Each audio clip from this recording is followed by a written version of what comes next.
Eddie Jones questions All Blacks over Scott Robertson exit. Key reasons still unknown. Former Wallabies and England coach Eddie Jones has weighed in on the shocking sacking of Scott Robertson as All Blacks head coach, raising serious questions about New Zealand rugby and the senior players. With the official reasons for Robertson's departure remaining vague, Jones believes that crucial details about player trust and team dynamics are being left in the shadows. Let's break down what he had to say. Jones Owen unclear RESONS behind ROBERTSON's exit. Eddie Jones says we still don't fully know why Scott Robertson was dismissed as All Blacks coach. New Zealand Rugby chair David Kirk claimed the team's trajectory under Robertson was not satisfactory, and reports hinted at player dissatisfaction after an internal review of the All Blacks' underwhelming 2025 season. While Kirk dismissed suggestions of a player revolt, Jones says there must have been some disconnect between Robertson and senior players for him to be sacked. Everything else they want to tell you, they tell you, but they don't tell you what the crucial point is, Jones said on the Rugby Unity podcast. What did the players not trust? Jones questioned what exactly the senior players didn't trust in Robertson or his coaching team. Was it selection decisions, captaincy choices, training methods, tactical direction? There's been no mention of that. Was it in terms of selection? Was it in terms of who's the captain? Was it in terms of the way they're playing? Was it in terms of the way they train? What was it? Jones asked.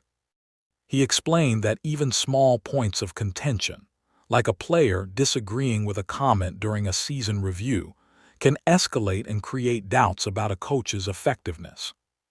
For me, I reckon that's the key thing that should be discussed, Jones added. New Zealand Rugby in flux. Jones also highlighted that New Zealand Rugby is undergoing significant internal changes. Chief Executive Mark Robinson recently departed, and Kirk himself is still relatively new in his role. This leadership shift may have influenced the decision-making around Robertson's exit. The second thing is you've either got a public, upfront chairman and a quiet CEO. Maybe that's why the CEO left, because he could see the writing on the wall, Jones explained. He praised Kirk's experience, calling him someone capable of steering New Zealand rugby in a turbulent period, given his business success and rugby background. LESSONS from Jones' experience. Drawing from his own coaching career, Jones cautioned against making major decisions based purely on end-of-season surveys.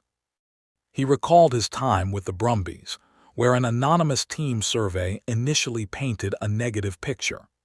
Despite criticism, Jones made strategic changes to training and accountability, which led to significant improvement the following season. You've got to be careful about the surface of what you get back from surveys like that, he said, warning that anonymous feedback can sometimes misrepresent reality.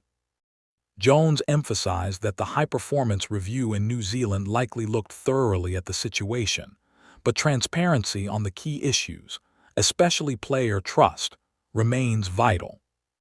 Eddie Jones has called for more clarity about why Scott Robertson's tenure with the All Blacks ended abruptly. Was it tactical disagreements, leadership issues, or a disconnect with senior players? The answers remain unclear, and Jones believes that discussing these key things openly is essential for understanding what went wrong.